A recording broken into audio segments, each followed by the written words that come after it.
ज्ञानदं मोक्षदं चैव ओंकाराय नमो नमः। अर्हन्तो मङ्गलं नित्यं सिद्धा जगति मङ्गलम् मङ्गलं साधव सर्वे जैनधर्मोऽस्तु मङ्गलम्।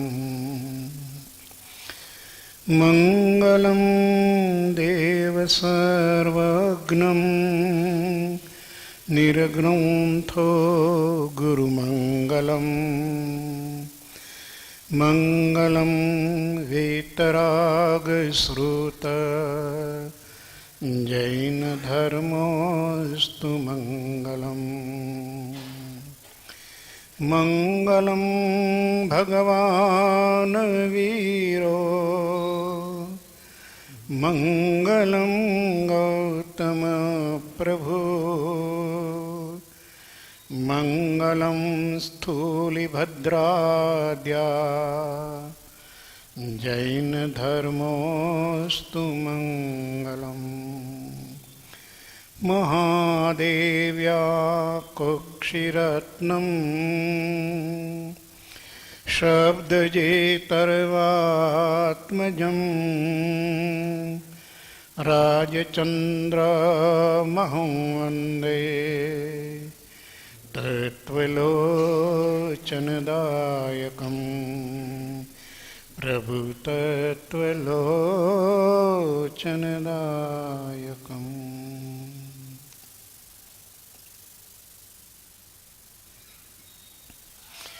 श्रीमद રાજચંદ્ર જ્ઞાન મંદિર, રાજકોટ, તારીખ 21 સપ્ટેમ્બર 2014 રવિવાર. શ્રીમદ રાજચંદ્ર વચનામૃતજી ક્રમવાર પત્ર સ્વાધ્યાય પત્રાંક 710નો આપણો સ્વાધ્યાય ચાલુ છે.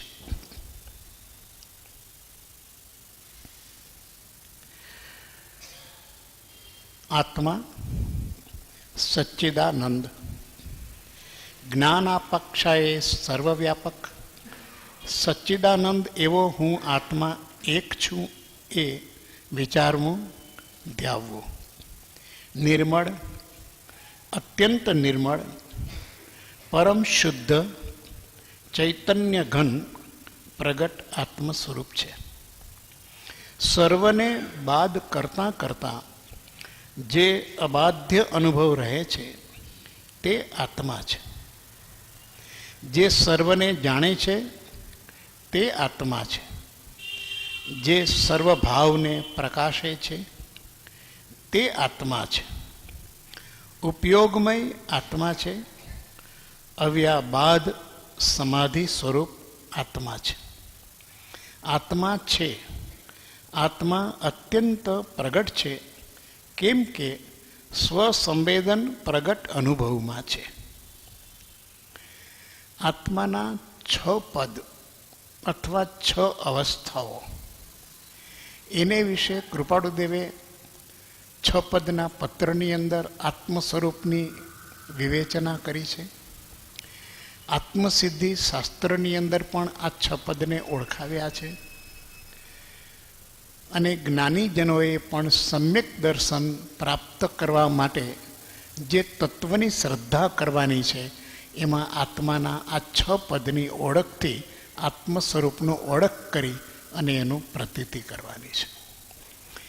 એ ઓળખની અંદરની આ પત્રની અંદર જરા વિશેષ ચિંતન છે, વિશેષ અનુપ્રેક્ષા છે.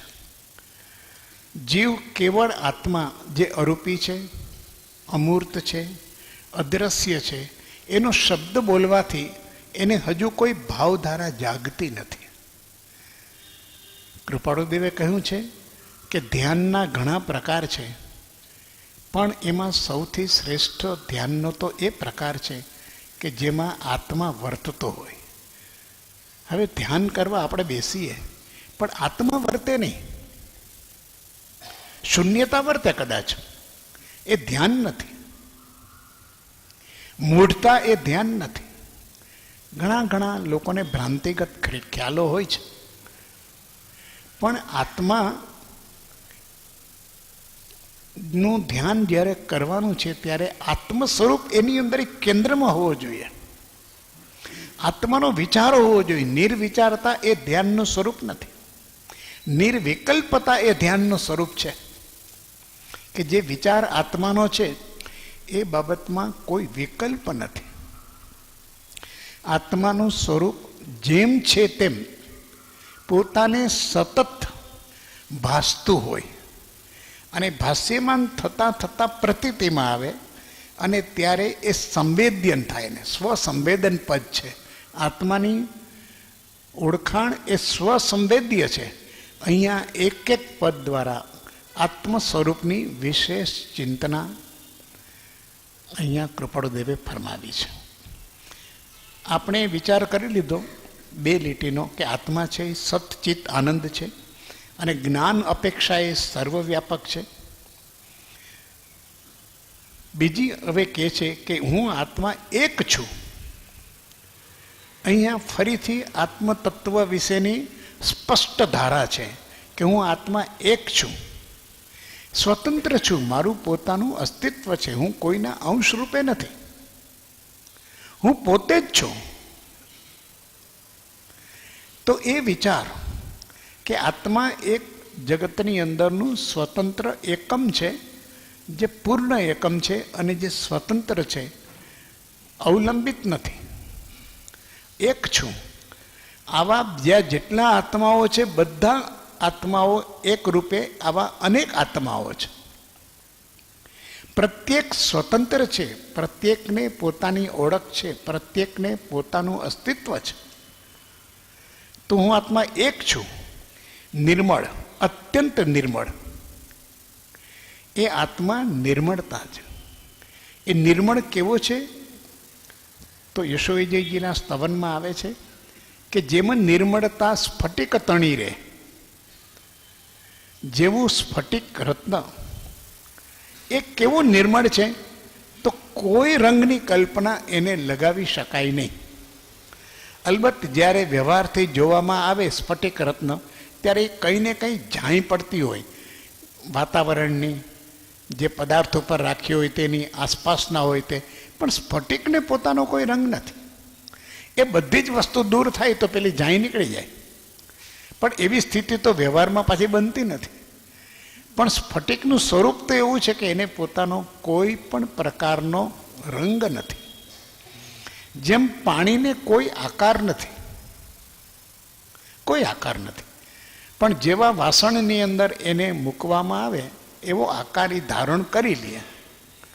એમ સ્ફટિકનું નિર્મળતા એવું નિર્મળપણું છે કે એમાં કોઈ પ્રકારનો બહારનો રંગ નથી, મલિનતા નથી.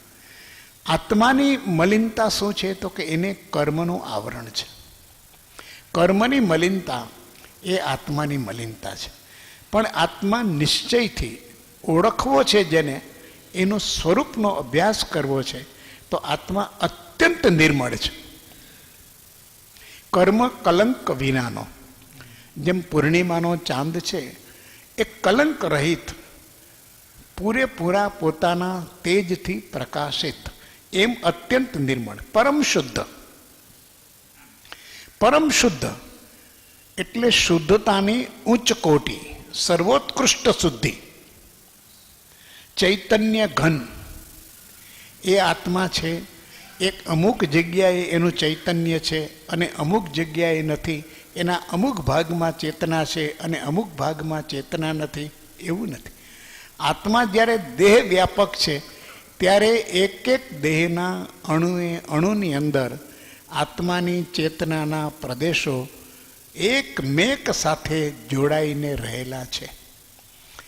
એ ચૈતન્ય ઘન છે એટલે કંઈ અહીંયા જ ચેતના છે અને આંગળીના ટેરવે નથી, આંગળીના ટેરવે છે અને પગના તળિયે નથી, આવી કોઈ ચેતનની અવસ્થા નથી. ચેતન વ્યાપક છે, પ્રત્યેક જગ્યાએ એના પ્રત્યેક પ્રદેશની અંદર એના અનંત ગુણો વિદ્યમાન છે. તો ચૈતન્ય ઘન છે એનું જાણપણું, ચૈતન્યપણું, એનું સંવેદનપણું એ આત્માના અણુએ અણુની અંદર છે. આવો ચૈતન્ય ઘન પદાર્થ છે. સાકરની અંદર મીઠાશ છે. એ સાકરનો ગાંગડો એ મીઠાશનો ઘન કહેવાય કે એની ગમે તે કટકી કણી કાઢીને તો પણ એ સાકર જ હોય, એની મીઠાશ જ હોય. એની અંદર કંઈ વચમાં મીઠાશ છે અને ઉપર મીઠાશ નથી એવું ન હોય. જેમ સોનાની લગડી છે, એ લગડીને જ્યાંથી કાપીને મૂકો ત્યારે એ શુદ્ધ સોનું જ બતાવે, 100% જ બતાવે. એ શુદ્ધતાનો ઘન છે. એમ આત્મા ચૈતન્યનો ઘન છે, પ્રગટ આત્મ સ્વરૂપ છે. આવું આત્મ સ્વરૂપ એ પ્રગટ છે. મુશ્કેલી થાય, દેખાતું નથી અને પ્રગટ છે. અમૂર્ત છે અને પ્રગટ છે. અરૂપી છે અને પ્રગટ છે. અદ્રશ્ય છે અને પ્રગટ છે. તો આ જ્ઞાની કે છે પ્રગટ છે, સ્વપ્રકાશક છે, પોતે પોતાને પ્રકાશે છે. આપણે ઉપયોગ આપણા તરફ મૂક્યો નથી એ વાત જુદી છે, પણ આત્મા જેમ પરપ્રકાશક છે, આખું જગત મને દેખાય છે જેવી મારી લબ્ધિ એ પ્રમાણે, એમ સ્વપ્રકાશક પણ છે આત્મા. આત્મા પોતે પોતાને પણ પ્રકાશે છે, પોતાના અસ્તિત્વની પણ જાણ કરે છે કે હું છું, હું છું, હું છું. પણ આપણને પકડાતું ન હોય અથવા ઉપયોગ એ તરફ ન હોય તો સ્વપ્રકાશકપણું ધ્યાનમાં આવતું નથી. જેમ કે આપણે કહીએ કે શરીરની હલનચલનની ક્રિયા છે, કરે છે, ક્રિયાઓ બધી થાય છે શરીરમાં, પર્યાયો પલટાણી બધી શરીરમાં. પણ એ શરીરની બદલાતી ક્રિયાઓને મેં જાણી ત્યારે મને એ પણ જણાવવું જોઈએ કે અંદર આત્મા છે માટે આ શરીરની ક્રિયા થઈ. જો આત્માનો અભાવ હોત તો ન થાત. જરા શાંતિથી પ્રયોગાત્મક ભૂમિકામાં રહીને વિચારવું. જેમ કૃપાળુદેવની પેલી હાથ નોંધવામાં આવ્યું ને કે શરીરમાં પેલા આત્મભાવના થતી હોય તો થવા દેવી. તો મારા શરીરની અંદર કંઈ પણ હું ક્રિયા કરું, કંઈ પણ મૂવમેન્ટ કરું, એ થાય છે, એને હું જાણું છું, જોઉં છું. એ મારા જોવા જાણવાનો વિષય છે. એટલે પરપ્રકાશકપણામાં મને શંકા નથી કે આત્માનું પરપ્રકાશકપણું છે. પણ એ જ સમયે જાણનારનો પણ મને જણાય છે કે આ શરીરની ક્રિયાઓ આત્માના અસ્તિત્વને કારણે, પ્રગટ હોવાને કારણે થાય છે. જો એ ન હોય તો એ ક્રિયાઓ સંભવિત નથી. એક એક વસ્તુમાં પછી કહ્યું તો ત્યાં આગળ બીજી નોંધમાં કે પ્રાણ છે, પ્રાણમાં આત્મભાવ થતો હોય, ઇન્દ્રિયોમાં થતો હોય, સંકલ્પ વિકલ્પમાં થતો હોય તો થવા દેવો. તો તે સમયે કે પ્રાણ છે, શ્વાસોશ્વાસ ચાલે છે, એને હું જાણું છું ત્યારે એ સમયે એટલો ખ્યાલ આવવો જોઈએ કે શ્વાસોશ્વાસ એને જેમ મારું જાણવાનું છે એમ અંદર જાણનાર પણ બેઠો છે. એ પણ મને જણાય છે કે આત્માના પ્રગટ હોવાને કારણે જ આ શ્વાસોશ્વાસની ક્રિયા થઈ રહી છે. શ્વાસોશ્વાસની ક્રિયા એ અચેતન ક્રિયા છે અને તે સમયે હું જાણું છું એ ચેતન પર્યાય છે. કોઈ પણ વસ્તુ બને ત્યારે બંને પર્યાય છે. ચેતનની પર્યાય ચેતન હોય અને જડની પર્યાય જડ હોય, અચેતનની પર્યાય અચેતન હોય. પણ બંને પર્યાયો યુગપત સાથે થતી હોવાને કારણે જો આપણો વિવેક જાગૃત ન હોય તો આપણને એ બંને પર્યાય એકરૂપ લાગે. કાં આપણે એની ખતવણી જડમાં કરીએ અને કાં ચેતનમાં કરીએ કે ભાઈ હું જ આત્મા છું. પણ છે બંને વસ્તુ છે, ત્યાં બંને સ્થિતિની વિદ્યમાનતા છે. પણ ઉપયોગની તીવ્રતાથી, ઉપયોગના સૂક્ષ્મપણાથી આ બંને પર્યાય જુદી ભિન્ન ભિન્ન ભાસી શકે છે. એટલે ભેદ જ્ઞાનના કાવ્યમાં કહ્યું કે દેહ જીવ એકરૂપે ભાસે છે અજ્ઞાન વડે. જીવની ઉત્પત્તિ અને રોગ શોક દુઃખ મૃત્યુ એ દેહનો સ્વભાવ જીવપદમાં જણાય છે. છે તો બંને જુદા, બંનેનો સ્વભાવ જુદો. મેં વાનગી ખાધી, મોઢામાં નાખી અને એ મોઢામાં નાખ્યા પછી એ ચાવ્યું. ચાવતી વખતે ચાવવાની ક્રિયા એ ચેતનની નથી, પણ દરેક કોળીઓ ચાવતા ચાવતા જે સ્વાદનો અનુભવ છે એ પર્યાય કોની? એ જડની પર્યાય નથી. જ્યાં સુધી મોઢામાં મીઠાઈનો ટુકડો છે અને હું ચાવ્યા કરું છું અને રસ માણું છું, ત્યારે બે પર્યાય છે. એક એ પર્યાય ચાવવાની ચાલે છે, ખાવાની ચાલે છે, અને એ શરીરના અંગ દ્વારા ચાલે છે. અને તે સમયે પણ મને મીઠું છે, ખારું છે, ખાટું છે, તીખું છે, મોડું છે, આ જે મારી સંવેદના, સુખની અનુભૂતિ છે, દુઃખની છે, પ્રતિકૂળતા થાય છે, અનુકૂળતા થાય છે, એ પર્યાય પણ ત્યારે જ થાય છે, ખાવાની સાથે જ, ચાવવાની સાથે જ. મીઠાશ પણ વેદાય છે. તો ચાવવાની ક્રિયા આત્મા નથી કરતો, પણ વેદનની ક્રિયા છે એ આત્મા કરે છે. આમ એક એક ક્રિયાની અંદર બે બે પર્યાય, ચેતન પર્યાય અને અચેતન પર્યાય બંને સાથે થાય છે. કારણ કે દેહને આત્મા સાથે છે, સંયોગી છે. આ સંયોગી પર્યાય જ્યારે બને છે ત્યારે એમાં બંને પર્યાય બને છે, પણ જીવના લક્ષમાં આવતું નથી, ઉપયોગ નથી. અને ક્યારેય આવી સૂક્ષ્મ દ્રષ્ટિ પોતે કેળવી નથી. અને જ્ઞાનીઓ કહે છે કે આત્મા પ્રગટ છે, આ આત્મા પ્રગટ રૂપ છે, તને કેમ દેખાણો નહીં? એટલે ખબર ન પડી કે તે જાણ્યું એ જાણનાર કોણ? એ શરીરથી થતી ક્રિયાઓ એના જે તે ભેદ જાણ્યા વેદનાનો, એ જાણનાર શરીર નથી. એ જાણનાર છે એ જુદો છે. જે દ્રષ્ટા છે દ્રષ્ટિનો, અને જે જાણે છે રૂપ. દ્રશ્ય દેખાય છે, એ દેખનાર એક ઇન્દ્રિય પણ છે અને દેખનાર એક જ્ઞાન તત્વ પણ છે. તો બંને સાથે ચાલે છે, પણ આપણે એનો ભેદ કરી શકતા નથી. પણ જ્યારે જીવ વિચાર કરે, વિચારથી ઉપયોગની તીક્ષ્ણતા થાય, ઉપયોગનું જેને કહીએ સૂક્ષ્મપણું કેળવાય, અને આપણને બંને દ્રવ્ય જ્ઞાનીના બોધથી કે છે બંને દ્રવ્ય નિજ નિજ રૂપે સ્થિત થાય. બંને થાય. એ અજ્ઞાન અનાદિથી છે, અનાદિ રૂપ એક જ એવો જે મિથ્યાત્વ ભાવ તે જ્ઞાનીના વચન વડે દૂર થઈ જાય છે. તો આવો આ પત્ર આપણો હવે વાંચીએ જ્ઞાનીના વચન, ત્યારે બંને તત્વો આપણને ભિન્ન ભાષે કે આ મારું અસ્તિત્વ છે, એની અંદર આત્માનું અસ્તિત્વ પણ છે અને પૂતગલનું પણ છે, શરીરનું પણ છે. શરીર તે હું નથી અને આત્મા છે એ શરીર નથી. આમ બંને વસ્તુ એને ભિન્ન ભાષે. તો આત્મા પ્રગટ આત્મ સ્વરૂપ છે. સર્વને બાદ કરતાં કરતાં જે અબાધ્ય અનુભવ રહે છે તે આત્મા છે. હું જાણું છું, જાણું છું, જાણું છું, આને જાણું છું, આને જાણું છું, આને જાણું છું, આને જાણું છું, એમ 1,00,000 વસ્તુને આપણે કંઈક હું જાણું છું, છતાંય એનાથી ભિન્ન છે. બધી જ વસ્તુ આવી ગઈ, હવે કાંઈ બાકી ન રહ્યું, છતાંય જાણનાર બાકી રહ્યો. જાણ્યું કોણે? કોણ જાણે છે? તો અત્યાર સુધી જ્ઞેયથી જ્ઞાતાને જુદો કરવો. આખું જગત જ્ઞેય છે. તમામ પદાર્થો જગતના જેટલી જેટલી મારો ક્ષયોપસમ વધે, અરે વિતરાગતા પ્રગટ થાય, સર્વજ્ઞતા પ્રગટ થાય, તો લોકાલોકને હું જાણું. પણ લોકાલોકને જાણનાર કોણ?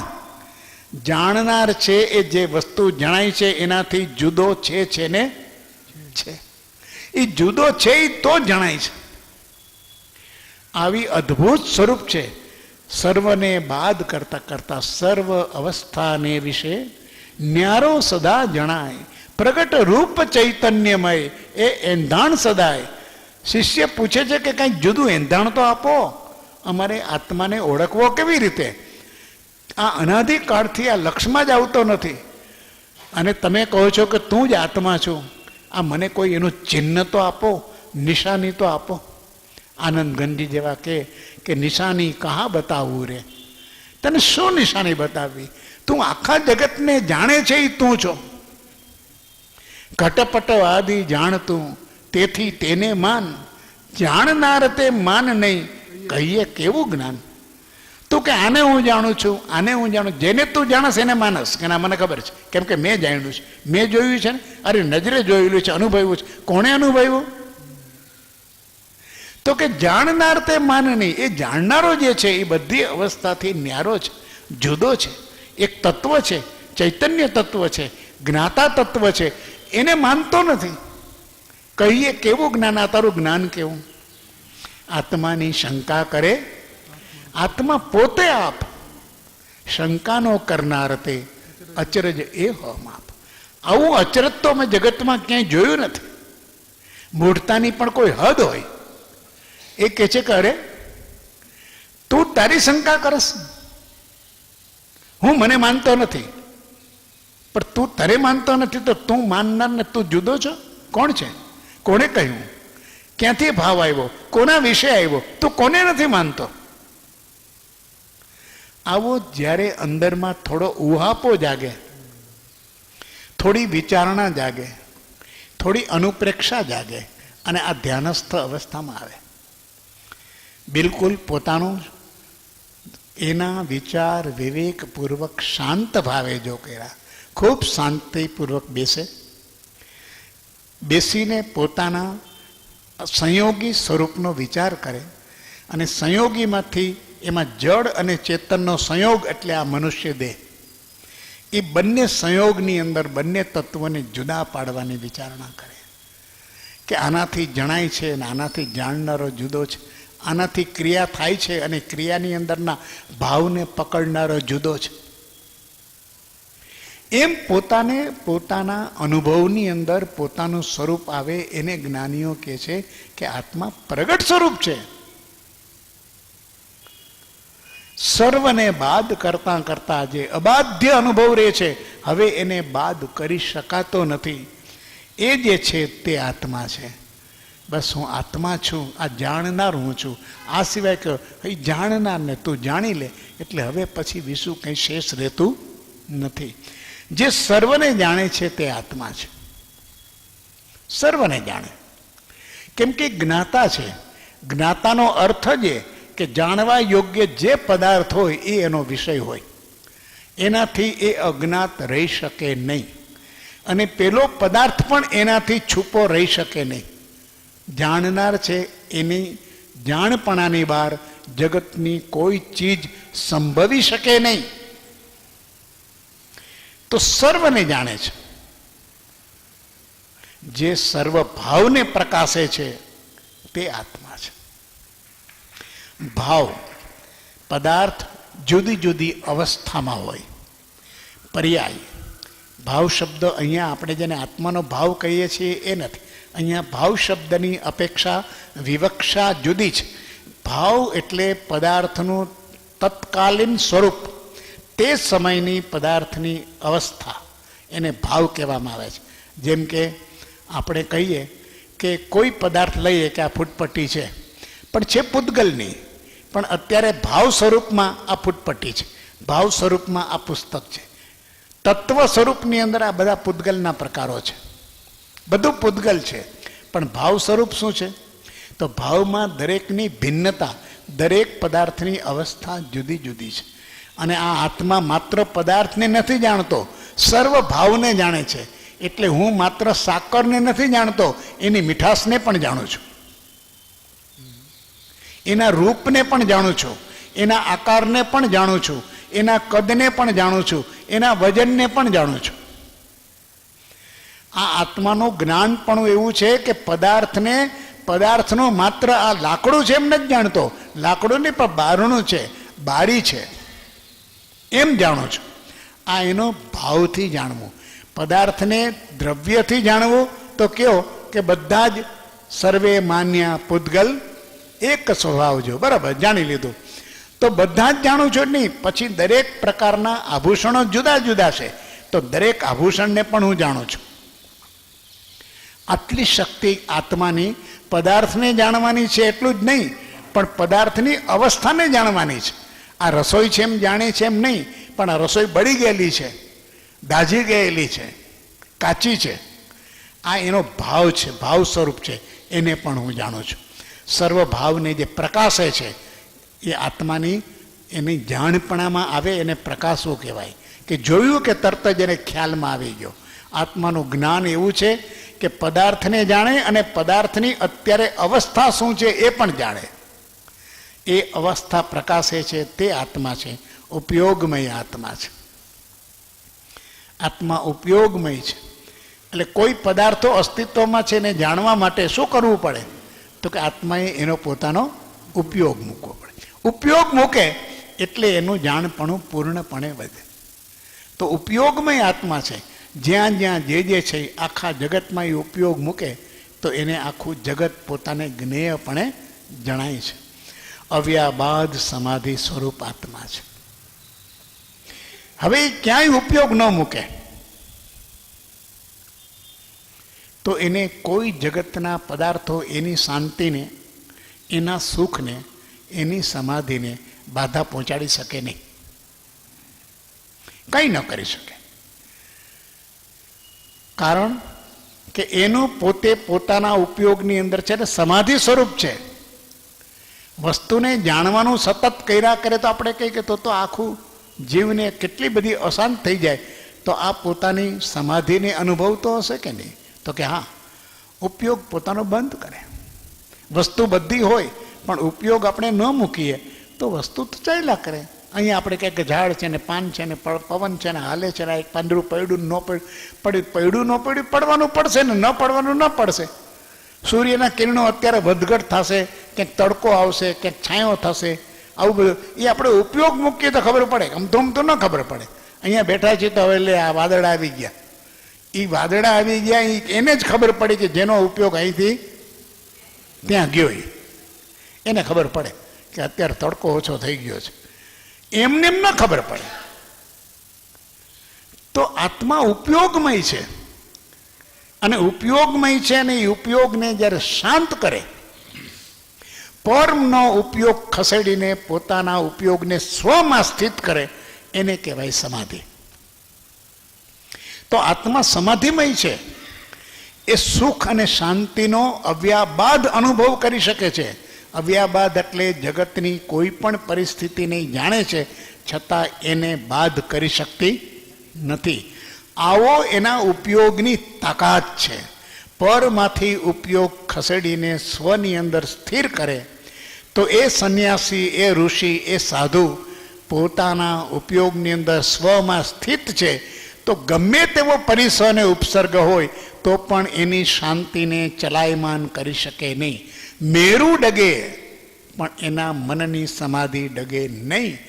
એવી આત્માની અદ્ભુત શક્તિ છે. એ સમાધિમય છે. અને સમાધિનું એનું એક વિશેષણ છે અવ્યાબાદ. એને જગતની કોઈ શક્તિ, ગમે તેવી પૂતગળીની શક્તિ હોય પણ એને બાધા પહોંચાડી શકે નહીં. અદ્ભુત અવ્યાબાદ સમાધિ સ્વરૂપ આત્મા છે. એની અવસ્થા આત્મસિદ્ધિમાં કહ્યું છે કે કેવળ નિજ સ્વભાવનું અખંડ વર્તે જ્ઞાન, કહીએ કેવળ જ્ઞાન તે દેહ છતાં નિર્વાણ. આવું અદ્ભુત સ્વરૂપ છે કેવળ જ્ઞાનનું. કૃપાળુ દેવે તો કેવળ જ્ઞાનની વ્યાખ્યા આભ્યંતર અવસ્થાથી કરી છે.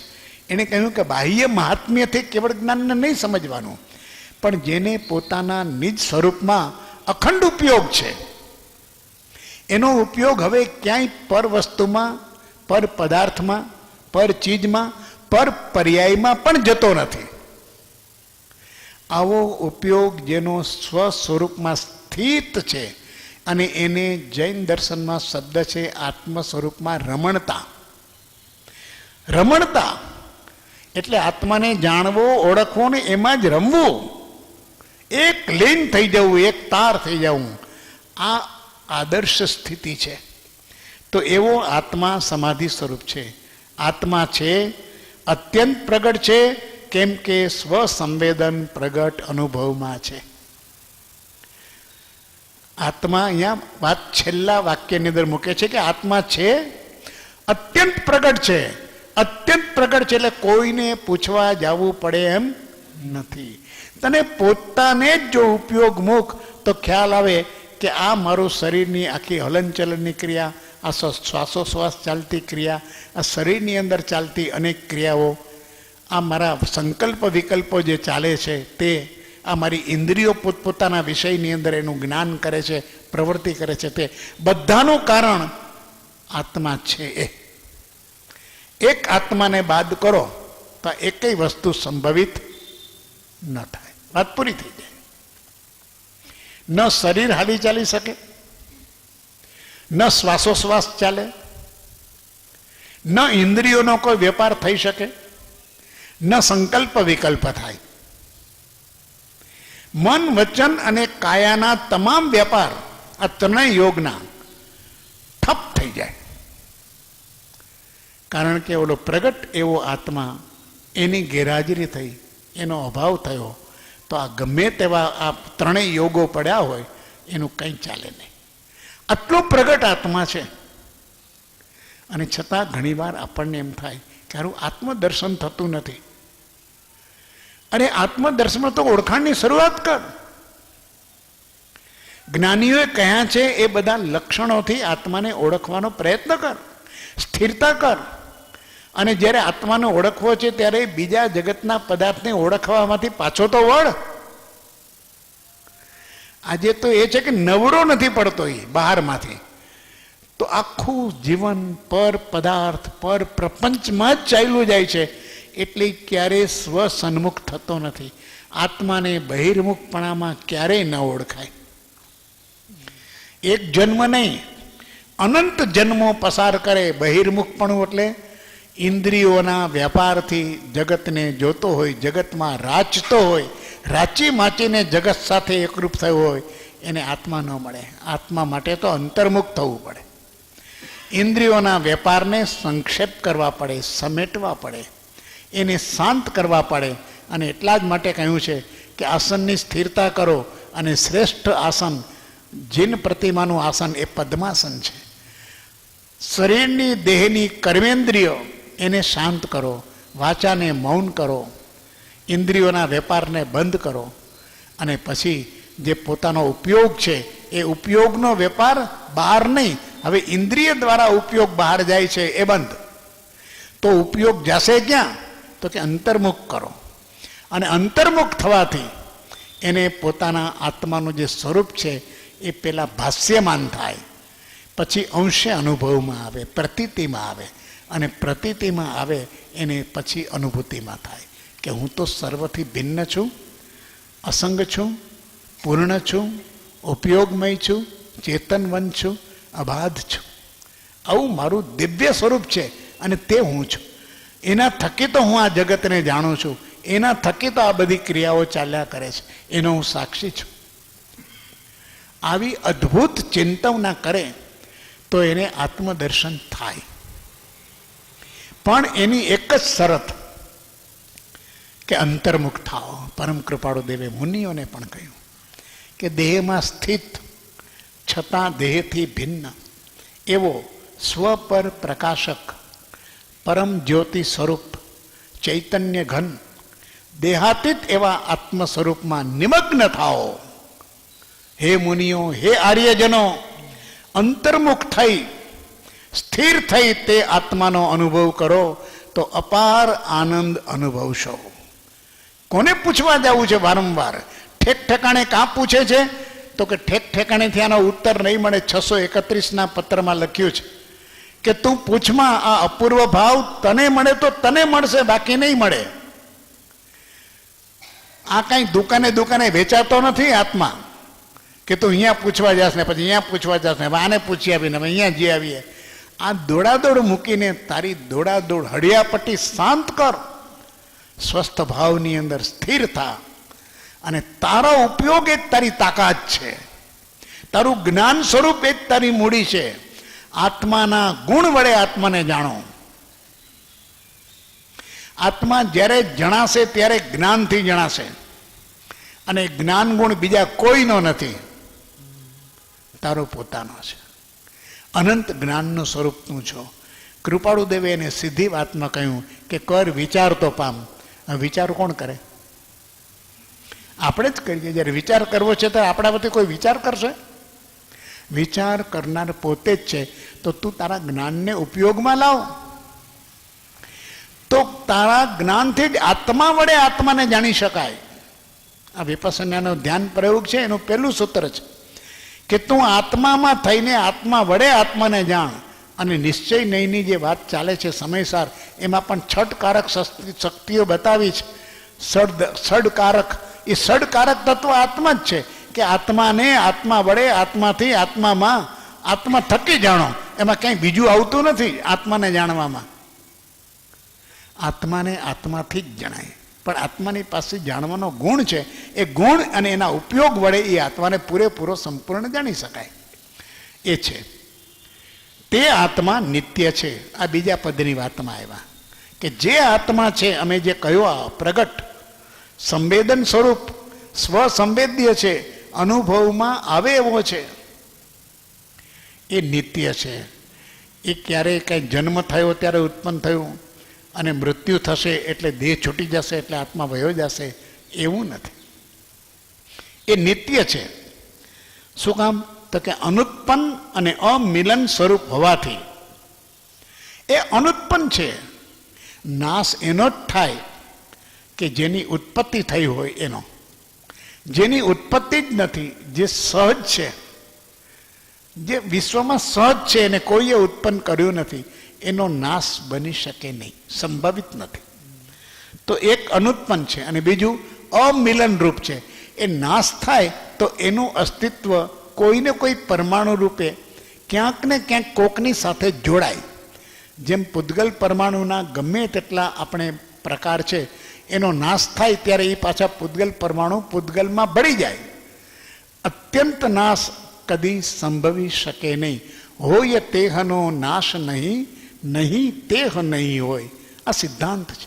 એ ગીતામાં પણ કહ્યું છે, ના સત વિદ્યતે ભાવો, ના ભાવો વિદ્યતે સત. શક્યતા નથી. જે નથી તે હંમેશને માટે નથી, અને જે છે તે હંમેશને માટે છે. અધ્યાત્મ જગતની અંદર એને સમજવા માટે એની પરિભાષાથી પરિચિત થવું જોઈએ કે જો છે તો એનો નાશ નથી, અને જો નથી તો કદાપી ઉત્પન્ન થઈ શકે નહીં. એટલે કોઈ જીવ ઉત્પન્ન થતો નથી. કોઈ જીવ ઉત્પન્ન થતો નથી. આપણા મગજની અંદર ટૂંકી દ્રષ્ટિ, સંસારનું ગણિત અને સંસારી સુખની અંદર રાચી માચીને રહેનારા, ઓતપ્રોત થનારા આપણને એમ થાય કે ઓહો, આ મારો દીકરો, મેં એને જન્મ આપ્યો. ઘોર અજ્ઞાન. કોઈ ઉત્પન્ન થઈ શકે કોઈનો જીવ?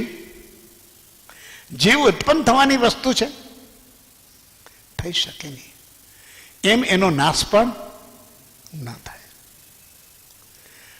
અમિલન સ્વરૂપ છે, અસંયોગી છે. કોઈ સંયોગોથી નહીં જેની ઉત્પત્તિ થાય.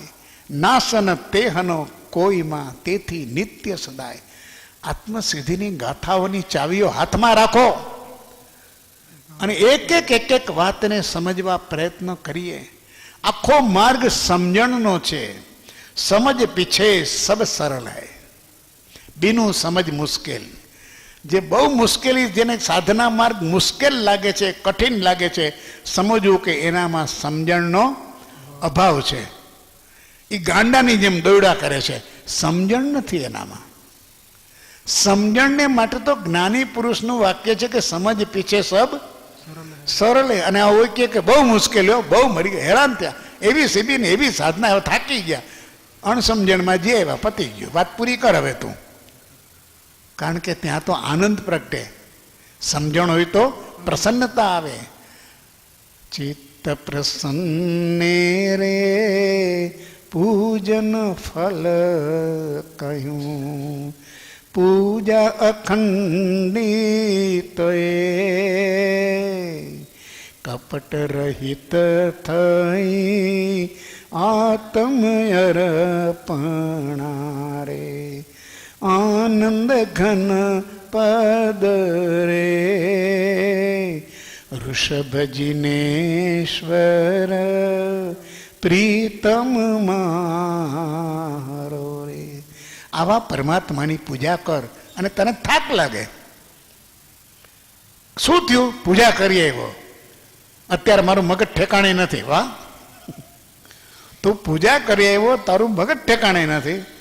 બહુ સરસ કામ કર્યું. પાણા ભાંગવા ગયો તો, મજૂરીએ ગયો તો, દાડીએ ગયો તો, ક્યાંય. જ્ઞાની કહે છે કે જ્યાં સમજણ નથી ત્યાં બધું જ કાર્ય બોજો છે. સમજ પીછે સબ સરળ. અને એનું ફળ શું? સમજણ પછી થયું હોય તો કોઈ પણ વસ્તુ સમજણપૂર્વક કરી હોય, અધ્યાત્મ માર્ગની અંદર નાની એવી નવકારસી આપણે કરી હોય, અથવા એક માળા કરી હોય, કોઈના દર્શન કર્યા હોય, ક્યાંય વંદન કર્યા હોય, ક્યાંય ખમાસણું દીધું હોય, તો એની આપણે પ્રતીતિ કરવી હોય કે સાચું કે ખોટું, તો એનું શું? તો કે એમાંથી તને શાંતિ મળી કે નહીં, પ્રસન્નતા થઈ કે નહીં. જો તને થાક લાગ્યો હોય તો ગયો. ભગવાન કૃષ્ણએ નેમનાથ મહારાજના 18,000 સાધુઓને વંદના કરી અને એની સાથે એના અંગરક્ષકે પણ કરી. તો કૃષ્ણની તો નરકની ગતિ, એનું આયુષ્ય, એનું ગોત્ર બદલાનું કપાણી 7મી માંથી 3જી નારકી સુધી પહોંચી ગયા.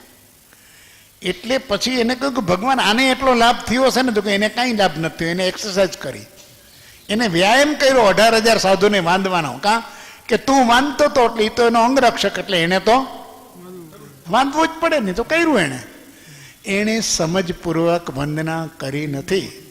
અને તમારી વંદના સમજપૂર્વકની થઈ છે. તમારી વંદનાથી તમારા કર્મો નિર્જરી ગયા અને આખું ચકનાચૂર, આખી ગતિ, કર્મ, નામ કર્મ બધામાં ફેરફાર થયો. સમજપૂર્વક ક્રિયા એક જ થઈ. તો કેમ આપણે આટલું કરીએ છીએ અને કર્મ નિર્જરતા નથી? તો કે સમજ વિનાનો ધર્મ કરી રહ્યા છીએ. અને પછી મુશ્કેલ પણ લાગે છે. તો જ્યારે જ્યારે ધર્મ મુશ્કેલ લાગે ત્યારે વિચાર શું કરવો? ધર્મમાં કાંઈ મુશ્કેલી છે કે મારી સમજમાં? પોતાનો વિચાર કરવો કે મારી સમજણ. નહીં તો આનું ફળ તો પ્રસન્નતા હોય, બીજું કાંઈ ન હોય. Peace is the beginning of religion and absolute peace is the end of the religion. કોઈ પણ ધર્મ ક્રિયા કરો, એનો પ્રારંભ, તો એનું પરિણામ, એનું પ્રમાણ શું? What is the test of religion? તો કે પીસ. કંઈ પણ તમે કર્યું, કંઈ વાંચન કર્યું, માળા કરી, સ્મરણ કર્યું, કોઈને વાંદવા ગયા, ગૃહવંદન કર્યા, યાત્રા કરી, કોઈ પણ પ્રકાર, આ તો અનેકાંતિક માર્ગ છે અને અનેકવિધ સાધનાઓ છે. પરિણામ શું? તો કે શાંતિ મળવી જોઈએ. બસ, બહુ મજા આવી ગઈ. સંસારના અનેક કાર્યો કરતાં જેવી પોતાને સંતુષ્ટિ ન થઈ હોય એવી સંતુષ્ટિ એને થાય કે શાંતિ મળે છે. બસ, સરસ મજાની મારી પ્રાર્થના થઈ ગઈ, મારો જાપ થઈ ગયો, મારી ભક્તિ થઈ ગઈ, મારો નિત્યક્રમ થઈ ગયો, શાંતિ. અને એબ્સોલ્યુટ પીસ, પરમ શાંતિ આવે ત્યારે બધા સાધનો છૂટી જાય. End of the religion. એને યોગ સંન્યાસ યોગ કીધો છે. આનંદગંજી મહારાજે યોગની આખી 24ની અંદર મૂક્યો કે ત્યારે એ જ્યારે પોતાની સ્વ સ્વરૂપની અંદર રમણતા થાય છે, પછી એને કોઈ ક્રિયાકાંડ રહેતા નથી, એની કોઈ વિધિ રહેતી નથી. End of the religion. આ ધર્મનો અંત ક્યારે? કે જ્યારે પોતાના સ્વ સ્વરૂપમાં લીનતા થાય, પરમ પ્રસન્નતાનો એ અધિકારી બને, ત્યારે એને કોઈ ક્રિયા કરવાની આવશ્યકતા હોતી નથી, થતી જ નથી, છૂટી જાય છે, સ્વયં છૂટી જાય છે. એને ધર્મ સંન્યાસ યોગ કયો છે આપણે ત્યાં. તે આત્મા નિત્ય છે, અનુત્પન્ન અને અમિલન સ્વરૂપ હોવાથી ભ્રાંતિપણે પ્રભાવનો કરતા છે. ઓળખ આપે આ આત્મા, હું આ કરું છું, તે કરું છું, મેં આ કર્યું, તે કર્યું. તો કે સિદ્ધાંત એ છે કે પર પદાર્થમાં તું કંઈ કરી શકે નહીં. દરેકે દરેક પદાર્થ પોતાના પરિણમનની અંદર જ પરિણમે, પોતાના સ્વભાવની મર્યાદામાં જ પરિણમે. એમાં અન્ય પદાર્થ બીજા પદાર્થનું કંઈ કરી શકે નહીં. એ નિમિત્ત નૈમિતિક સંબંધો બની શકે, પણ બીજું કંઈ એમાં થઈ શકે નહીં. તો ઘણીવાર જીવને એમ થાય કે હું કરતા છું, મેં આ બધું કર્યું, દેખીતું છે હું ન હોત તો ન થાત, મેં જ કર્યું. હવે આવું દીવા જેવું દેખાય છે ને તમે ના પાડો તો અમને કેમ શ્રદ્ધા આવે? જ્ઞાની અહીંયા કહે છે કે વાત સાચી છે, એ પદાર્થની અંદર આ પરિણામ થયું છે, પણ એ એની પોતાની યોગ્યતામાં, એની તથા ભવિતવ્યતામાં અને એની સ્થિતિમાં થયું છે. તું નિમિત્ત થયો છે એ વાત બરાબર છે, પણ બાકી તું એનો કરતા છું એ તારી ભ્રાંતિ છે. પરભાવનો કરતા હોય એવું જ્યાં જ્યાં પોતાને જીવને લાગે ત્યાં સમજવાનું શું કીધું છે? ભ્રાંતિ છે.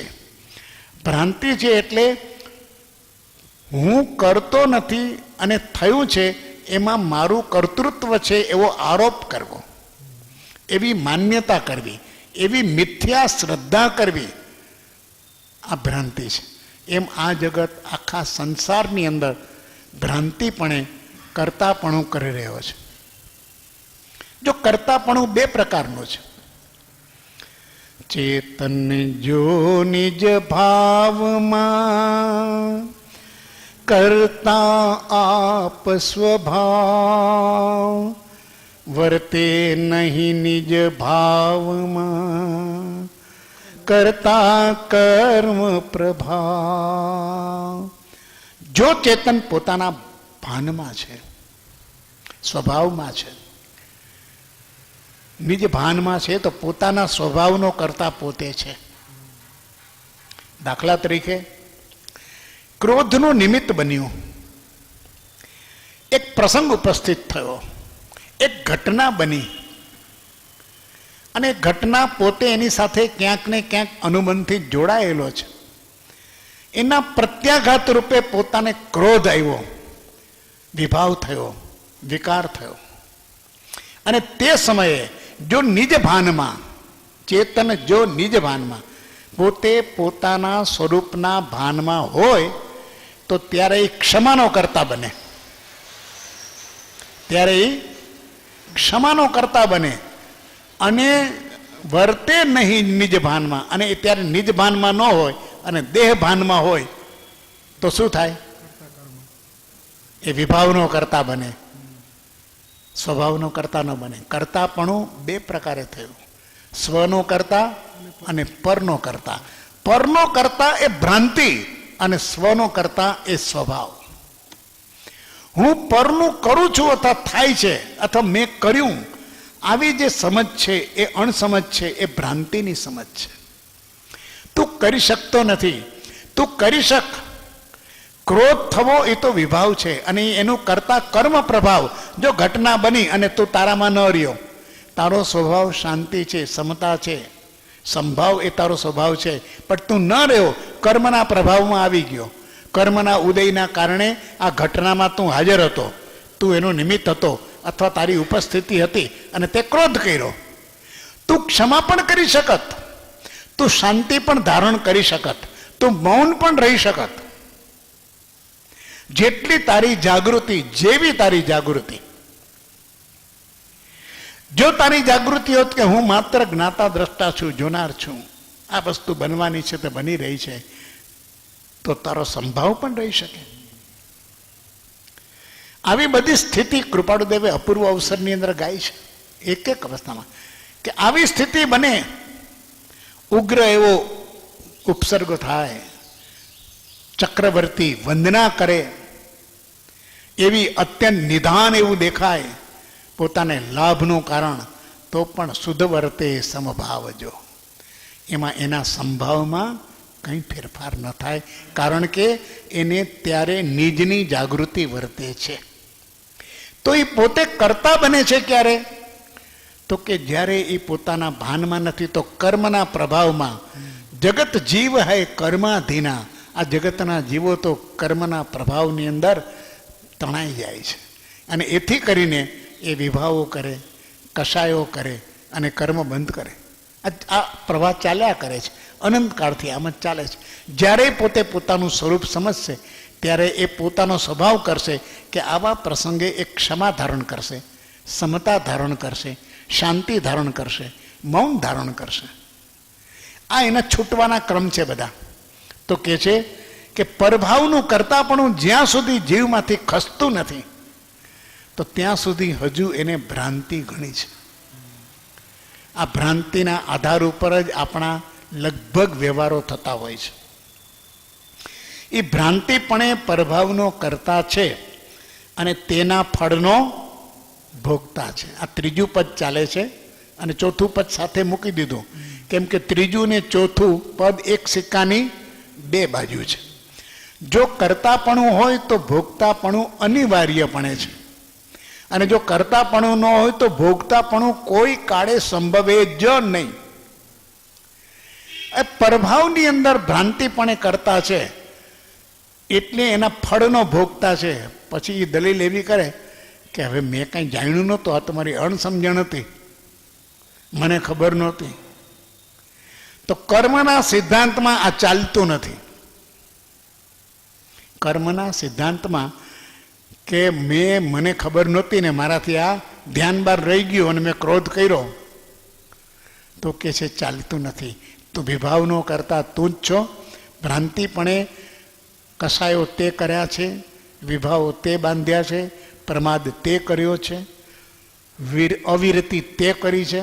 આ બધા પાપના કારણો છે અને એ જાણતા કર્યા કે અજાણતા કર્યા. પણ કર્મનો નિયમ કર્મજળ છે. એ કે છે મારી પાસે ક્યાં સમજણ હતી, સમજણ તો બધી તને આપી છે. તો વિચારવાનું કામ કોને કરવાનું હતું? જીવે કરવાનું હતું. તો જીવે ન કર્યું અને ફળ જ્યારે આવ્યું, હે ભગવાન કોને ખબર ક્યારે શું, મને તો કંઈ ખબર જ નથી શું કર્યું હતું. તને ખબર હોય કે ન ખબર હોય, તારા પાપના ફળ તારે જ ભોગવવા પડશે, કોઈ બીજો ન આવે. બાંધા કર્મ જાતે જ ભોગવવા પડે. અને કેવા બાંધા છે એ તો ભોગવ ત્યારે ખબર પડે કે આવા બાંધા તમે. હવે ત્યાં કર્મ જડ છે, એને જો કોઈ એની પાસે આવો વિવેક નથી કે આને કેટલું પરિણામ આપવું, આને કેટલું ન આપવું, આને અપાય આને ન અપાય, એ કામ કર્મનું નથી. ત્યાં તો સીધો હિસાબ છે કે જેના જેવા કર્મ તેવો તેને ફળ. તો કે છે તેના ફળનો ભોગતા છે. એ હવે પોતે એના ફળમાંથી છૂટી શકે નહીં, ભાગી શકે નહીં. કર્મનું કર્યું છે, ભલે અજ્ઞાનથી થયું, ભલે અજાણપણે થયું, ભલે ભ્રાંતિથી થયું, ભલે અણસમજણથી થયું, ભલે ખબર નહોતી ને થઈ ગયું, છતાં પણ કર્મનું ગણિત બહુ પાકું છે. કર્મ ભૂલથાપ ખાતું નથી. કૃપાળદેવે એક જ વાક્ય લખ્યું, એમાં આખો નિચોડ આપી દીધો કે કર્મ ભૂલથાપ ખાતું નથી. તું ખાઈશ હજી કદાચ, તું ભૂલ કરી જઈશ, પણ કર્મ ભૂલ કરશે નહીં.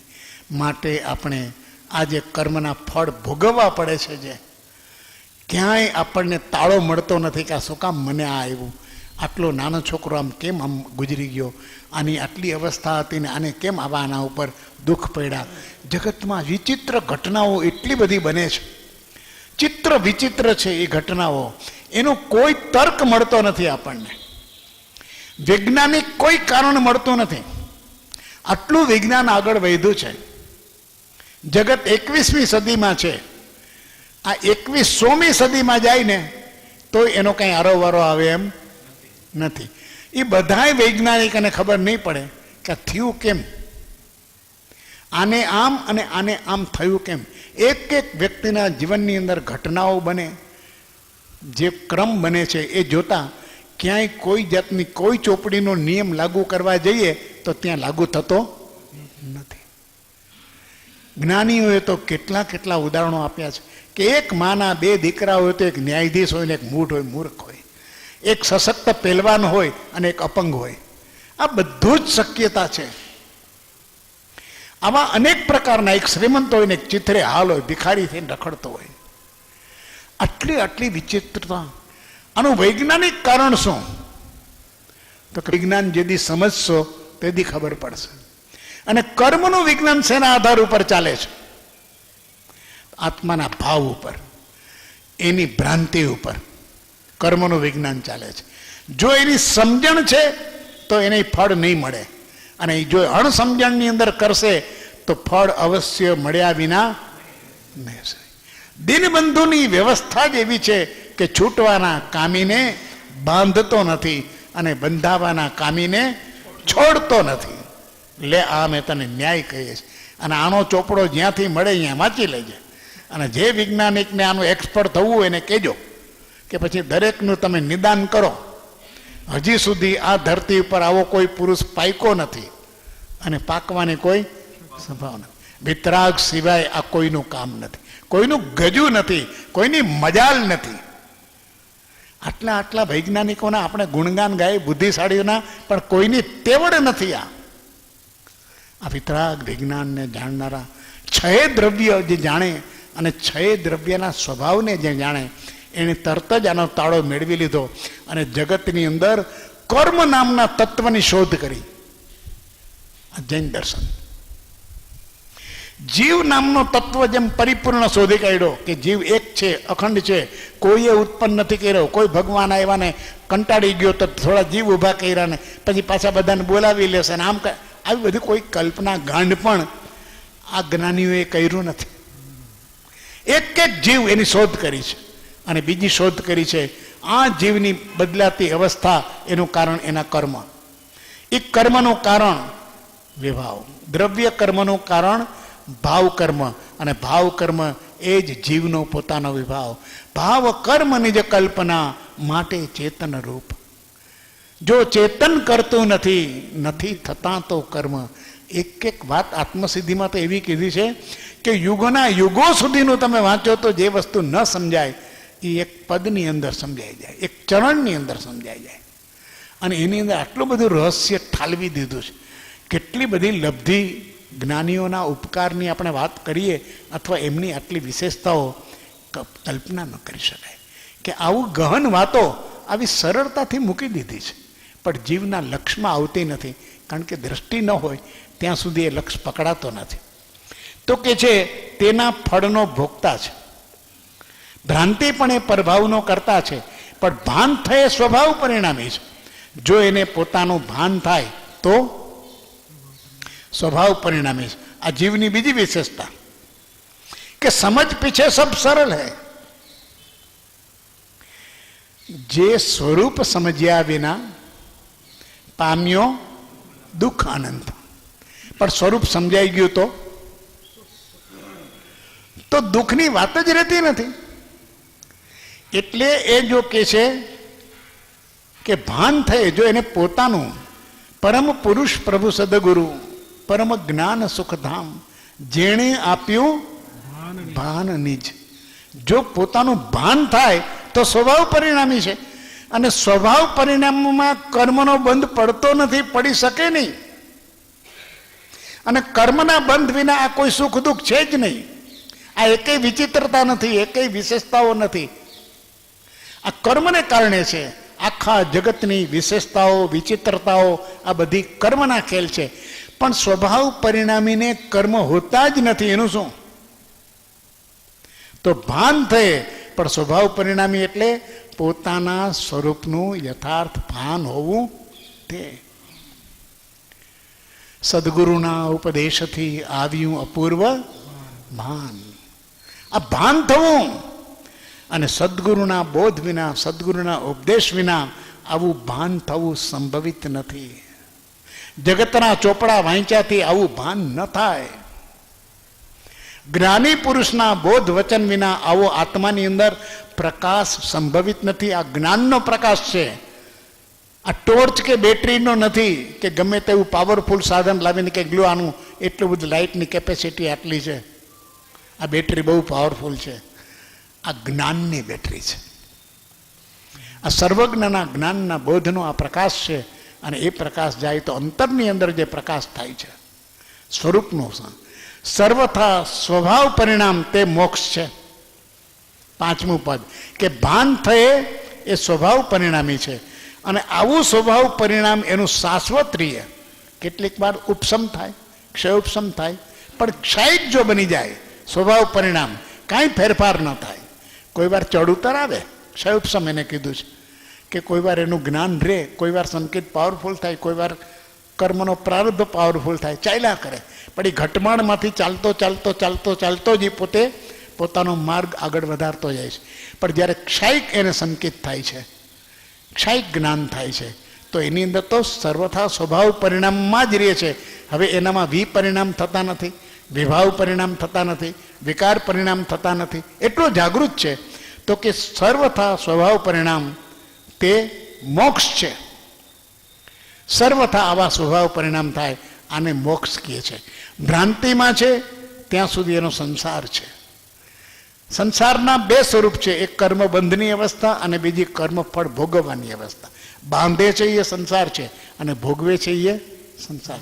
મોક્ષમાં નથી બાંધવાનું, નથી ભોગવવાનું. પણ સ્વભાવ પરિણામમાં સ્થિરતા થવી તે વિશેષ હજી ઘણી વાતો મૂકી છે, વિશેષ અવસરે લઈશું.